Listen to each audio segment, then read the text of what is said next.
I learned how to not have to hire copywriters because I can be my own now with ChatGPT. This can save you so much money in hiring people and also allow your output to just convert so much more. Mariah Cause has this concept. She calls it the champagne client. That champagne clients are the people that they have money to throw at their problems. Like they're at the top. If we want to attract more level 10 clients, our content always needs to speak to that level. If you create content for level 1 people, what happens is you will push away level 10 people by speaking to level 1. However, if you speak to the champagne client, creating level 10 content, your level 1 clients can be inspired by that and be called to rise.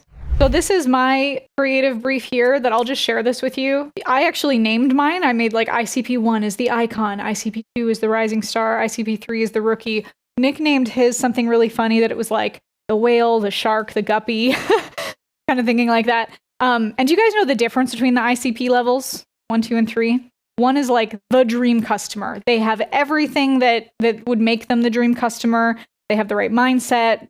They have the right budget. They're willing to spend. They're like, you would love to have just your roster of clients full of ICP1s. The ICP2s, that's like just a little bit of a step down. Maybe there's some things that can be improved to become a dream customer. Maybe it's like, well, once they have a funnel up, or maybe they need a better mindset, but they're close. ICP3s they're not really the dream customer at all. They probably are people that, hey, let's start with the free materials. Let's watch my YouTube videos, maybe read the book, get yourself ready a little bit more. So in my case, it could be like ICP1 is the 7-figure entrepreneur, has funnels, has a business, has an audience, like they are crushing it and they know that what we have is the solution to their problem. They're ready to buy. ICP2 might be someone that they're an entrepreneur and they have a funnel, but maybe it's not converting yet. And they're still like tweaking things with their offer and have some mindset stuff to figure out like what's going to get them to that next level. ICP3 for me would be someone that maybe they're just starting their business. They maybe still have their foot in a 9-to-5 and they're not sure if they want to go into it. And do you see how it would actually be a lot harder to work with ICP3s? Because like if I can teach someone how to create a vehicle and then my content is the fuel, the gasoline for that, I have a long way to go to turn an ICP3 into an ICP1. If you're teaching college level curriculum, you don't need to start at kindergarten. Nothing against them. We love them, but there's someone else that is their ICP1. And you want to focus on who you're talking to. Mariah Cause has this concept. She calls it the champagne client. That champagne clients are the people that they have money to throw at their problems, like more money, more problems. They're like, I have the money to spend on this. And if you think of the customer avatar actually being like a customer spectrum, if you think of the champagne clients like a level 10 client, these are the people that like level 10 ICP1, they're at the top. If we want to attract more level 10 clients, the champagne clients, our content always needs to speak to that level. But sometimes we have this idea of like, well, I'll also speak to like the ICP1, or sorry, the level 1, which is the ICP3. Again, we love them, but that's not where our superpower, where our genius lies. But we feel like we'll speak to the level 1 because we know that we're not a level 1. We've surpassed that. And so it's kind of like a coping mechanism to reach lower when you really should speak to level 10. But the thing about if you create content for level 1 people, who are you going to attract when you really want level 10? And what happens is you will push away level 10 people by speaking to level 1 because they will never be inspired by level 1 content. However, if you speak to the champagne client, creating level 10 content, your level 1 clients can be inspired by that and be called to rise. So if we look at things like, I don't know, Alex Hormozi is a big example. His YouTube channel blew up. He's speaking to his level 10 client and it still inspires the newbie entrepreneurs. Just keep that in mind as you're creating content. So I'll give you this, I'll put this in the resource later for you guys. And as we go into the stations this afternoon, that can be something that you guys can start working on. We'll give you some resources as well that you can work on while you're not in stations. Curious, why even have an ICP2 and a 3? When would you use it if all of your marketing should be ICP1s? You still will have people that are, okay, so it could be like the difference in the value ladder. Like you can still speak to, for you, for example, if you only want to serve your done for you clients, then great. But even sometimes you'll probably get people that are close and they need some more of that nurturing material to turn them into an ICP1. Like, when someone comes, they're like, I think that I want to work with you, but I'm not sure. Like, I don't have a funnel yet. Like, what should I do then? Well, we can still give them those resources to help grow them into that. But you could just go like, I don't speak to ICP3s, or here's my free content. I don't work with them. All right. So I'm going to give you that creative brief. So Nick was saying how can we fill in the creative brief? If you talk to your clients and interview them, that's one of the best ways that you can do that. And I'll give you an example of something that I do is I use Otter, and Otter's what I use all the time to transcribe. Does anyone use Otter? Oh, almost everyone. Great. And so I will just put a sales call recording right in there. And then let me even pull one out as an example.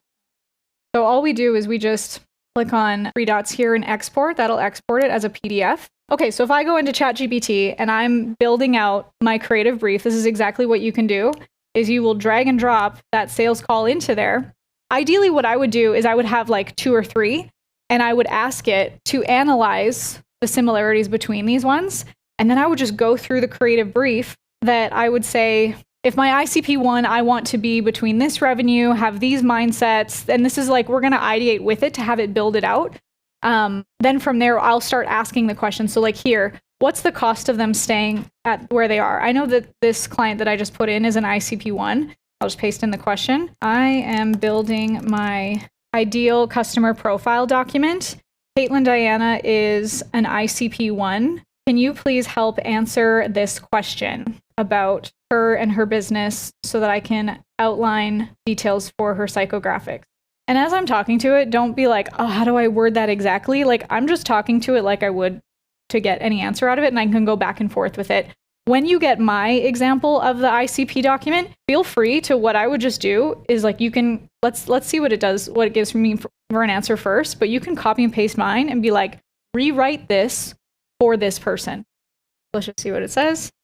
The cost of Caitlin staying where she is, missed opportunities for scaling, limiting impact, over-reliance on current systems. I would say all those things are accurate. And then if I can put that into my creative brief document and then use that to create content in the future, it's going to keep that in mind. So that's just keep that in mind as you're going to start filling out yours. Do you guys have sales call recordings that you can pull, or even onboarding calls, anything that you can grab from? Cool. If not, this is a great opportunity to ask some clients, like he said, hey, can I do a quick 15-minute call? Nothing to sell you. Or if there's something that you want to trade, maybe you trade a session or a little gift card or something that can help. So you're basically going to go through this question by question and have data from your own memory, which of course you can just talk into ChatGPT to say, here's what I know of them, but also now here's a sales call recording. What would you think from this person? And then play around with it to fill that out. How many of you guys did I saw some of you guys posted your Netflix story. Did you guys get some good responses on it? Yeah, on mine, I talked about the wrestling training and the wrestlers making money online, and I tied like an affiliate program kind of response to it, Nice. That's what I was working on. And I had somebody that I hadn't talked to in probably 2 years reach out and ask about the affiliate program I was making and all that. So I just told them, it's in process, and I'll let them know more details when I get it. Love it. So yeah, so I got one response. It's working. Good. Well, I want to take it up a notch because we have now you guys saw the power of being able to just put in the right inputs into ChatGPT to be able to create it in a better voice for the right audience. The next piece of this is teaching it how to speak in your voice or in a voice that you like. So this is another asset that I'm going to give you in your asset vault here, is a voice and style vault. I just put this into a Google Doc, but you can put this into the notes section of your phone. Or I was telling you how I have like an Asana board or ClickUp or Trello or whatever. You can have a column that's all of your AI prompts. I want to teach you guys how to create voice and style prompts. As a demonstration, can you guys throw out any names of people that you like their copy? You like their writing style? Me? Okay. Okay, so if you wanted to model my copy style, what I would do is I would go to Facebook, and you can do this for any voice. Like, you can, if you're like, I like Gary Vee's voice, or I came across this blog and I really like how it was written, you can do that too. So let me grab one of my last, love that you guys tagged me in these posts, that's so fun.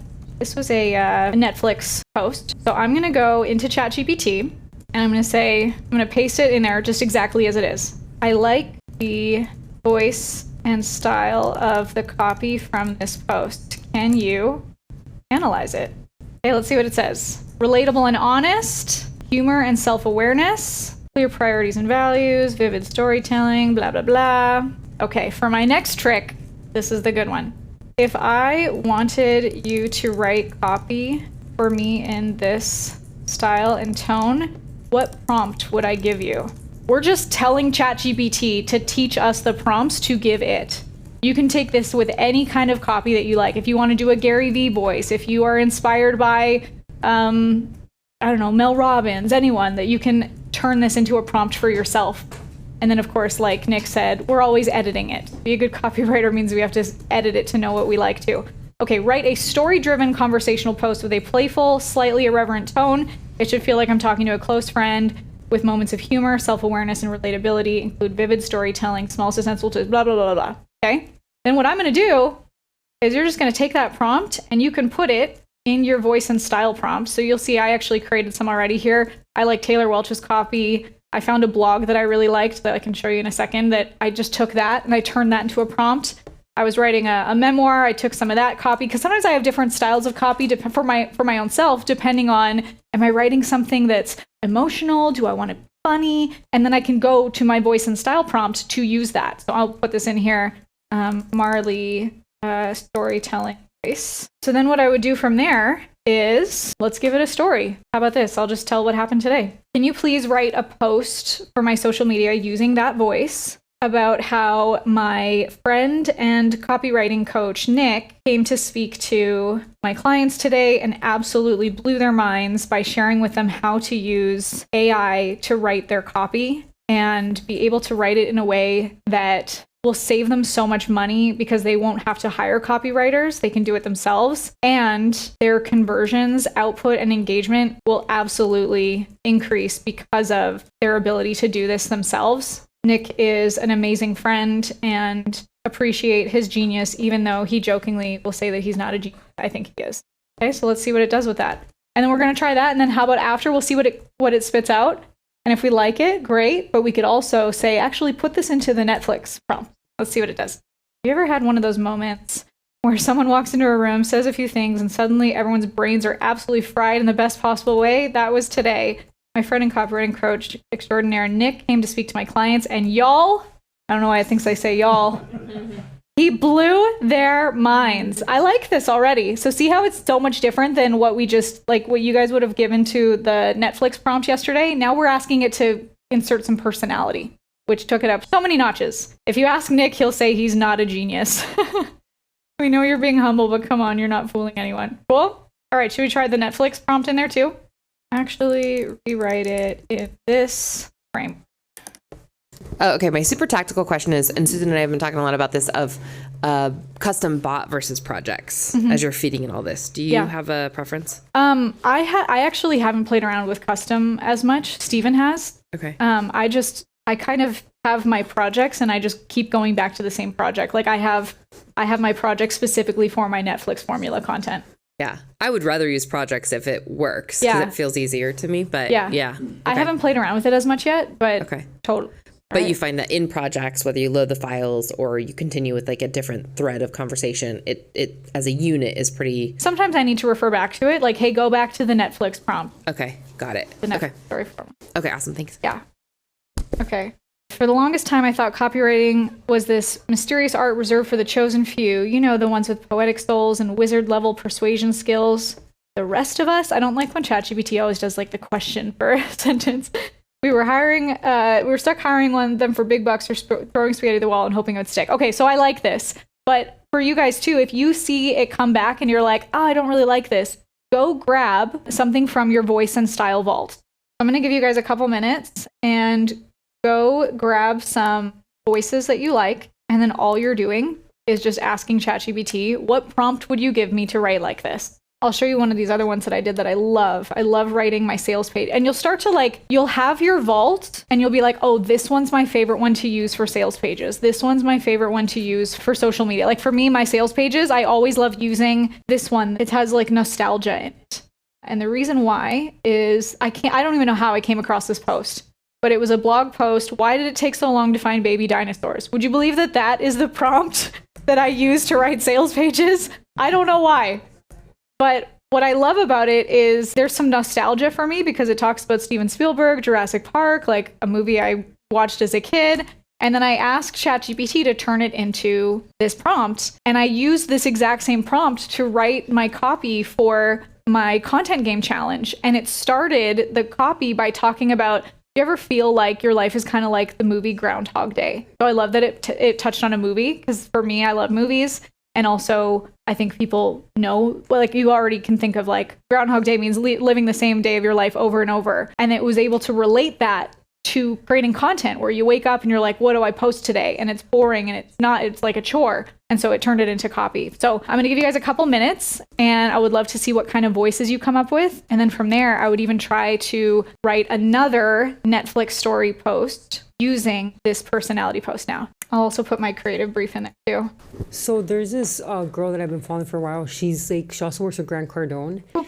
She also used to be a stripper, has a crazy story, and now she's a multimillionaire. She made her money in network marketing. Her name is Stormy Wellington. So like for my story, I always use like Russell or Garrett or like Steve's voice, like when I've done it, because like obviously I do like the done for you funnels and all that stuff. But now I'm thinking, should I maybe use her voice? Like how would I translate my story, like that part, into what I'm doing?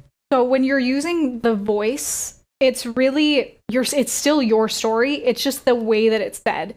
So for example, like when Nick was showing, when he's like, write this in a brash and blunt tone, it's still you. Like, and one thing that you didn't see yesterday, I was like speaking, I was just rambling a story into it. So I was like, hey, this morning I got up and I don't know, like making something up. But then it's like, take that story, but say it in this voice. And if I pull up one of mine that's like narrative driven, has some nostalgia to it, like, and it would actually be a cool exercise to take the same story and have it written 3 different ways. Like this one, write this one aggressive, write this one nostalgic, write this one very stoic. It's still your story, but you're going to play around with a different kind of voice and style tone. Okay. Does that make sense? Yeah. So would I even say her name or just say like, make this like, use it? Yeah, you don't even need to put the name in. Like you're just, so for me, like I copied, let me do one again. Let me go to someone that I've been reading lately. Can someone just give me a name of someone that you like their copy? Matthew What was the other one? Oh, Marie Forleo.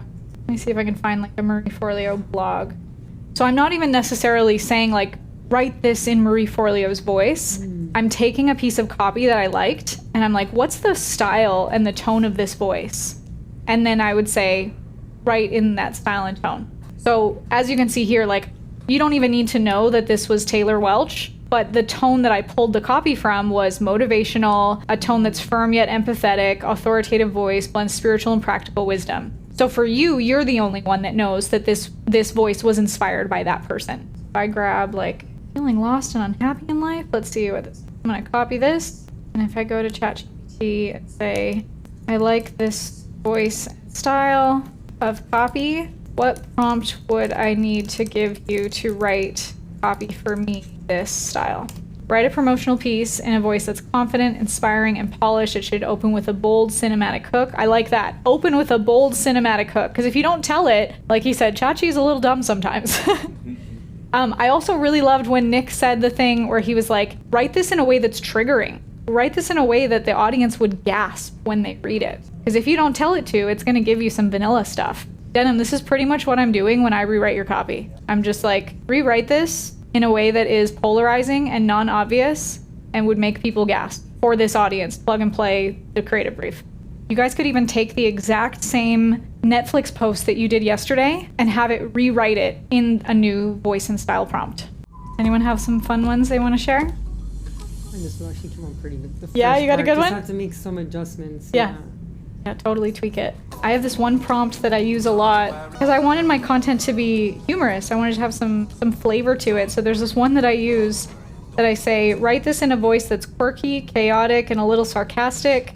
Keep it high energy and authentic with humor that's self-deprecating but not mean-spirited.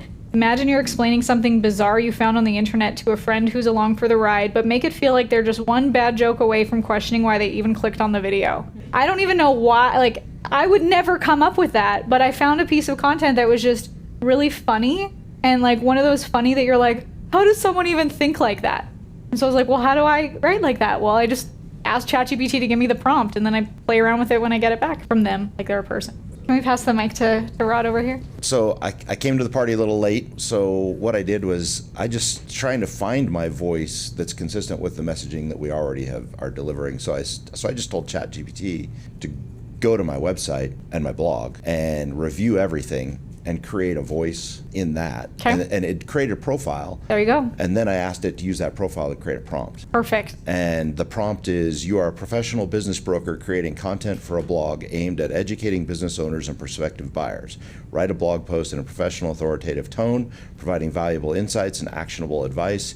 Use clear, concise, and jargon-free language, explaining blah. It's structure the content with clear headings and subheadings. Blah, blah, blah. It just goes through and it just creates basically that voice. It's and so that easy. seems like something that then I could build on. Yep. And yeah, because you could change the tone. Let's say it comes back to you with a blog and you're like, great, I actually need this to have a little bit more of a marketing angle to it. And how he had the name of like, rewrite this as if you were marketing copywriter Dan Kennedy. Right. And then it gives a little bit more extra flavor into it. And build on that. Yep. And then, of course, it says, and then, end with a call to action. Yes. Yeah. Great. So good. That's cool.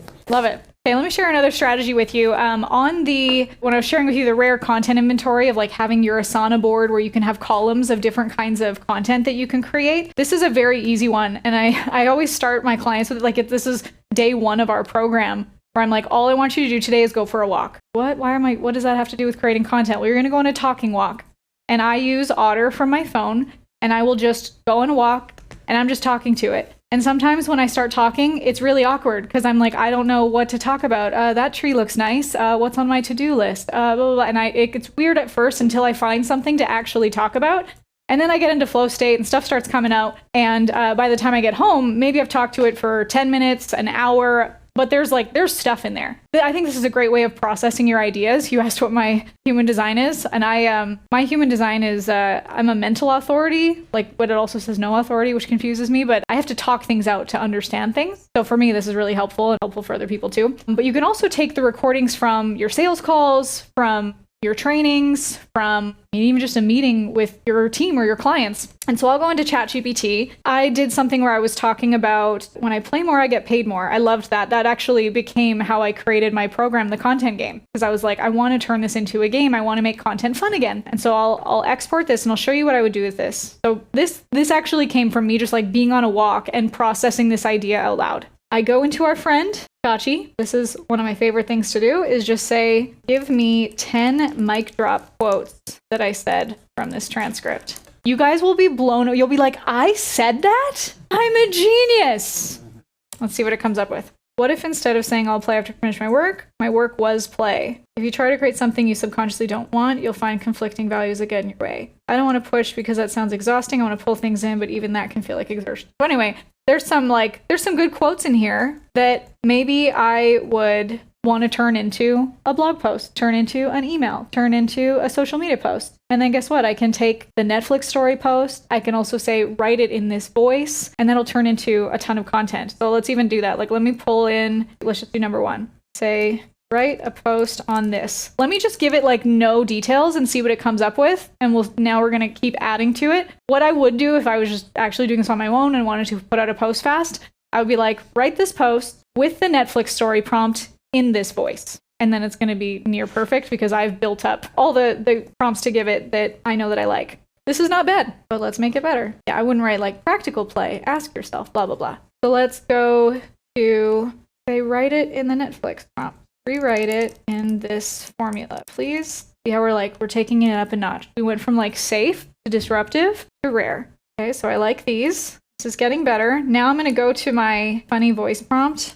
Rewrite it in this voice. I'm not going to read through all of it, but do you see how it just got better? And this can be whatever voice you want it to be. I like to have the quirky humor, but maybe you're I want to be authoritative. I want to have nostalgic stories in it. I want to be able to use widely known principles. You just get to play around with it until you're yep, this is the voice I need. And then you just repeat it for all of your copy and all of your content in the future. There's one more thing I think I wanted to show you. Oh, Tony, you asked yesterday, well, okay, here's this headline, but now how do I actually create from that headline? Denim, can I use part of your 16 questions to ideate publicly? Okay.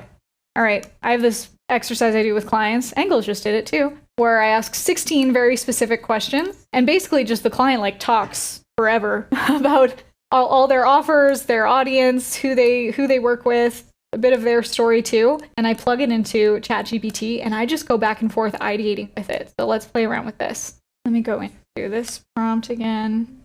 I'm going to say, I want to help Denim ideate an offer based on this transcript where he answered the 16 questions framework. Can you please analyze this and then give me 5 ideas for a headline for his offer based on the following framework?